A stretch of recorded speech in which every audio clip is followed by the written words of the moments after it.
Bien, bonjour. Comme vous devez sans doute le comprendre, votre façon de prendre en charge le texte doit s'appuyer sur votre compréhension, hein, qui est propre à chacun et à votre ressenti. Donc, sur le texte de Philippe Meyer, qu'est-ce qu'on peut en comprendre? Donc, heureux habitants du Bas-Rhin, donc il salue, comme vous l'avez compris, c'est un rendez-vous quotidien, hein, et donc il met l'accent parce qu'il faut évidemment capter l'attention du public, hein, c'est partie de la captatio benevolentiae, comme vous l'avez compris.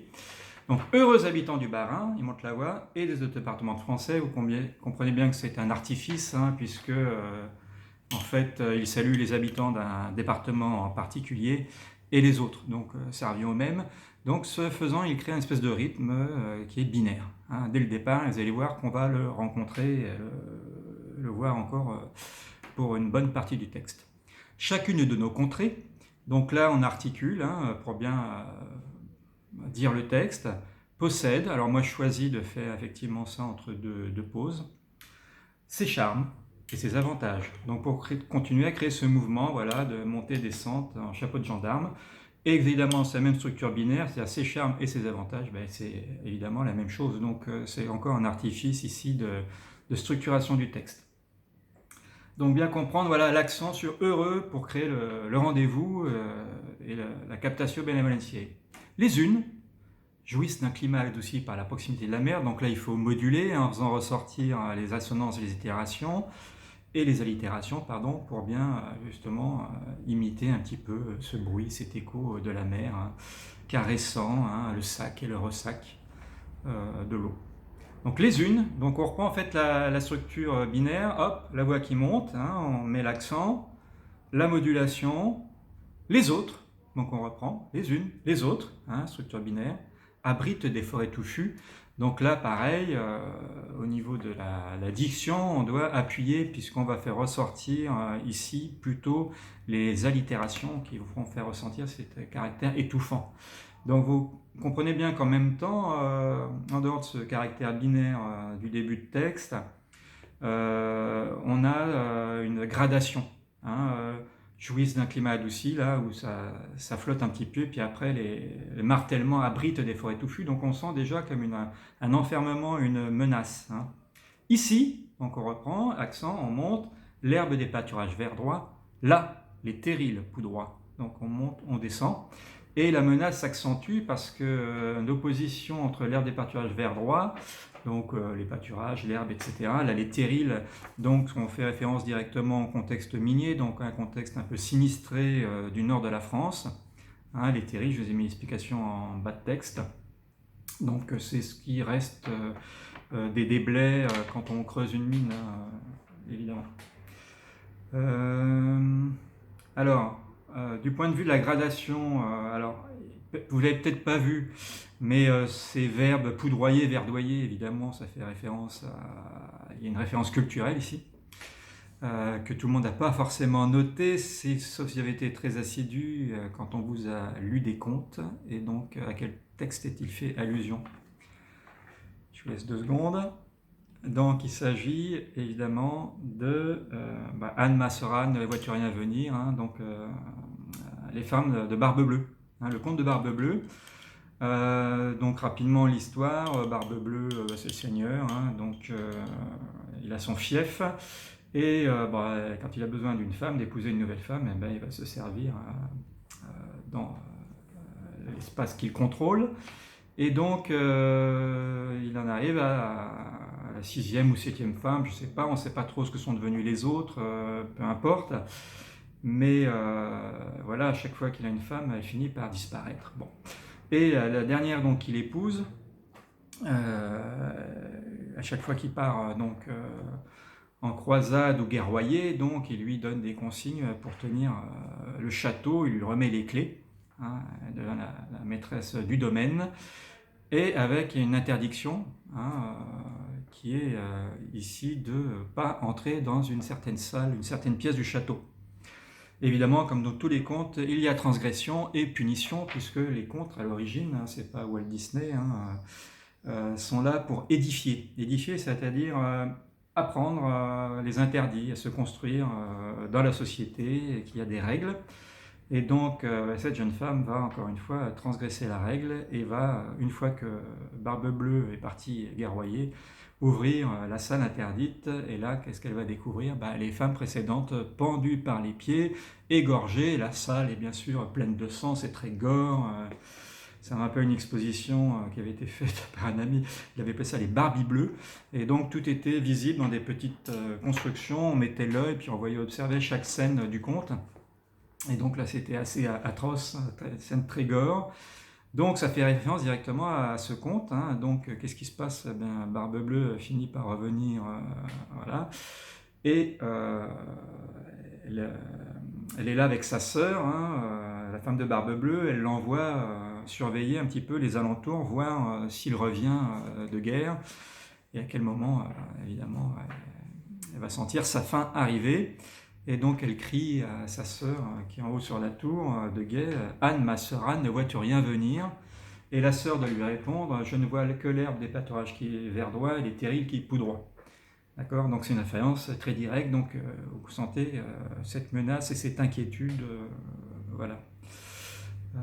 Et donc parce qu'elle attend, j'ai oublié de vous dire, elle attend ses frères qui viennent la sauver. Voilà. Donc voilà pour cette menace, cette gradation. Plus loin, la voix monte, on fait une pause, le chômage s'accroît. Donc là, j'ai choisi de faire descendre la voix pour faire sentir la lourdeur un petit peu, chômage s'accroît. De la tension dramatique, hein, et donc voilà, donc on est passé de la mer, hein, on aimerait bien aller, et ce contexte économique de chômage. Ailleurs, donc même structure, on coupe, on monte, passé le 15 septembre, il n'y a plus d'habitants de moins de 60 ans. Et il va casser ce rythme binaire, cette alternance binaire. À Paris, donc accent, la voix qui monte, les indigènes ont un étrange privilège. Alors les indigènes, c'est bien sûr les compris les Parisiens, donc les sauvages ne sont pas, et c'est le but de la chronique, hein, ici, c'est une dénonciation, une satire, hein, on se moque un peu des mœurs parisiennes. Donc les sauvages ne sont pas ceux qu'on croit, et les indigènes, ce seraient les Parisiens. Donc là, on doit un petit peu moduler et articuler. Les indigènes ont un étrange privilège. On voyait bien que cette accentuation sur les allitérations en « je » sont là pour quelque chose, hein. Si un auteur, vous sentez que ça dépasse un peu la norme, c'est qu'il l'a fait exprès. Donc, passez pas à côté du texte, il faut faire ressentir ça, hein. Donc, ont un étrange privilège, on ne va pas dire un étrange privilège. Hein, regardez les Américains, quand quelque chose est étonnant, ils vont dire « It's amazing !» D'accord? Donc là, on a un étrange privilège, comme c'est étrange. Peut-être vous connaissez Louis Jouvet, bizarre, vous avez dit bizarre, comme c'est bizarre. Donc c'est l'assassin qui habite au 21. Celui d'une saison supplémentaire, justement pour faire ressortir le caractère supplémentaire, je mets des pauses, hein, autour de l'adjectif. D'une 5e, accent, même principe, saison, pour faire ressortir ce caractère un peu extraordinaire. Ensuite, très courte, donc accent, mais vous voyez, modulation, je le dis très vite, très courte, à peine une semaine, hein, rapide. Et encore, on monte la voix, elle va en s'estompant. Donc l'estompe, c'est une technique au départ artistique où on efface, hein, le fusain, il y a le trait, puis on va l'estomper, on va l'effacer un petit peu, elle va en s'estompant. Donc il est normal de descendre la voix puisqu'on estompe. Le lundi, donc on monte, elle est à son apogée, donc je décide de monter 2 fois. Pourquoi? L'apogée, hein, c'est le contraire de l'hypogée, c'est le point culminant. Donc il faut que le sens aille avec le son et le ton. Puis elle décline jusqu'au dimanche soir, où elle meurt. D'accord? Donc là, on descend la voix, où elle meurt. Donc là, il faut essayer d'aller dans les fondamentaux, dans les basses, si vous le pouvez. Mais en tout cas, la voix doit descendre, hein, puisque c'est la mort. On ne la reconnaît ni au climat, ni à la lumière, ni à la longueur du jour. Donc, vous voyez bien cette structure, il faut mettre des accents et des pauses. Mais à quelques dizaines de petits signes insolites. Donc vous vous rendez bien compte là, il faut absolument articuler, sinon on va se faire ce qu'on appelle, on va savonner, et donc manger les syllabes. D'accord? Donc vous voyez bien qu'on est passé à une structure binaire, hein, mais à Paris, il y a quelque chose d'extraordinaire qui se passe, hein, donc c'est le lieu de la satire, hein, on se moque de ces Parisiens, et on va décrire ce qui se passe, enfin du point de vue évidemment de Philippe Meyer, puisqu'il s'agit d'une chronique. Par exemple, donc il va illustrer son propos, essayer de donner des arguments, de justifier. Si vous êtes piéton et que vous n'ayez pas fini de traverser quand le feu passe au vert, d'accord?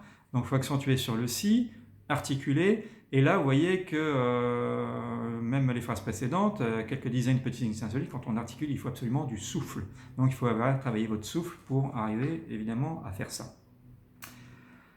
Les automobilistes n'enfoncent pas, et c'est là qu'il faut mettre l'accent, puisque c'est ça que l'actionnaire, c'est pas la négation, leur accélérateur juste quand vous passez devant eux.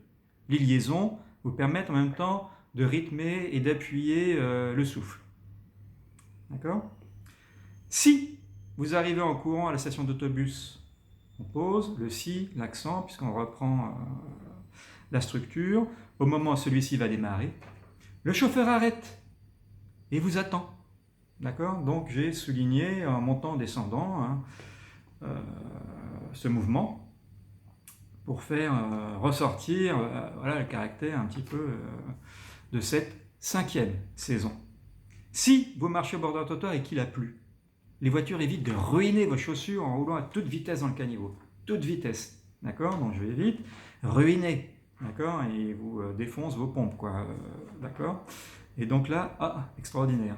Ils ne le font pas. Plus étonnant encore. Donc on a l'impression là d'être dans un marché, et je vous mets non pas la boîte de 2 chocolats, mais de 12, non pas pour 10, non pas pour 15, mais pour 25 €, et vous êtes fait avoir, comme sur les marchés. Donc plus étonnant encore. Donc on monte le ton comme on monte les enserres. Si, vous voyez, on reprend le si, donc accent, pause. Vers 5 heures de l'après-midi, articulation. Vous voulez vous rendre en taxi de la place Gambetta à la place des Ternes. Donc vous allez voir qu'il va y avoir un jeu géographique. Gambetta, c'est le 19e, d'accord. Place des Ternes, donc vers l'est, donc on va de l'est à l'ouest. Le chauffeur ne vous répond pas. Oh non, il est mal lui, je vais pas là à cette heure-là, il a qu'à prendre le métro. Donc c'est ce qu'on appelle ici, vous voyez que c'est entre guillemets un îlot textuel. Îlot, I accent circonflexe, L-O-T. Et donc là on peut faire un jeu, un petit peu de jouer un peu le personnage et reprendre les intonations. Bon, on peut faire un taxi parisien, donc la caricature du taxi parisien à l'ancienne, mal embouché, un peu raciste sur les bords, pas très tolérant, râleur, bien sûr, dans la caricature. Donc après, on peut mettre le ton qu'on veut, c'est à vous de ressentir, encore une fois, le texte et de vous l'approprier et de nous faire part vraiment de ce que vous en ressentez. L'important qu'il y ait du ton. J'aurais pu mettre une casquette, on peut aussi jouer aussi sur les accessoires. Cette et là je décide de couper, 5e saison, puisque voilà, la rentrée pour Meyer à Paris, il y a une 5e saison, c'est plus Vivaldi, vient toujours juste après les grandes vacances. Donc on articule, on approche de la conclusion, d'accord, il arrive à la fin de son argumentation, profitez-en. Donc je suis toujours dans l'idée du bonimenteur, je vous vends la 5e saison, bientôt les effets des migrations s'estomperont, on retrouve tout à l'heure, vous vous rappelez, qui s'estompe là, et la vie reprendra ses droits. Donc là je mets des accents, la vie je monte, pour faire ressentir qu'il y a un aspect évidemment complètement ici ironique. Est-ce que la vie c'est ça, c'est la vie de sauvage parisienne, d'accord? Et de nouveau îlot textuel, t'avances et patate. Donc là aussi vous pouvez jouer aux imitations. Retentiront de la plaine Monceau, donc là on est dans le 16e, de l'ouest, au faubourg Saint-Antoine, donc vers Bastille, on est à l'est. Et donc il prend le chemin inverse, vous voyez, comme tout ça est très très très écrit. Ils se télescoperont, alors là si vous n'avez pas de souffle, vous ne pouvez pas articuler, ils se télescoperont avec les « vous voyez pas que je travaille », donc là vous pouvez imiter qui vous voulez, les « ça m'étonne pas, c'est une bonne femme » avec le misogynisme parfois ambiant, regrettable, et je vous ai dans la chronique, je ne suis pas un bureau de renseignement, c'est pas marqué la poste, d'accord, comme on entend parfois. Les Parisiens. Donc, vous voyez, je n'ai pas une diction naturelle, j'essaie de mettre du temps et de faire percevoir mon ressenti, parce que c'est une chronique, donc c'est un point de vue personnel, de la façon dont je perçois ce qui m'entoure, mon actualité, d'accord? Ici, le ton est bien sûr celui de la satire. Et d'autres chroniques peuvent être plus sarcastiques, plus émotionnelles, comme l'autre. Les Parisiens, d'accord, seront alors retournés à la civilisation. Là encore, ironie, est-ce que c'est être civilisé, de se comporter autrement que dans cette 5e saison?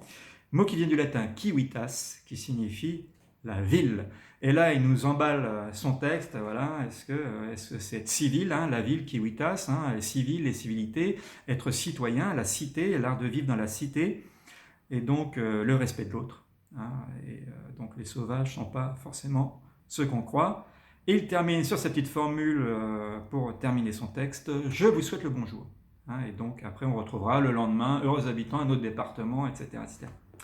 Voilà ce qu'on pouvait rapidement donner comme explication de texte pour justifier, enfin du moins justifier moi le ton que j'employais. Et votre ressenti pourrait être tout à fait autre. L'important c'est d'arriver à mettre le ton. Voilà, merci.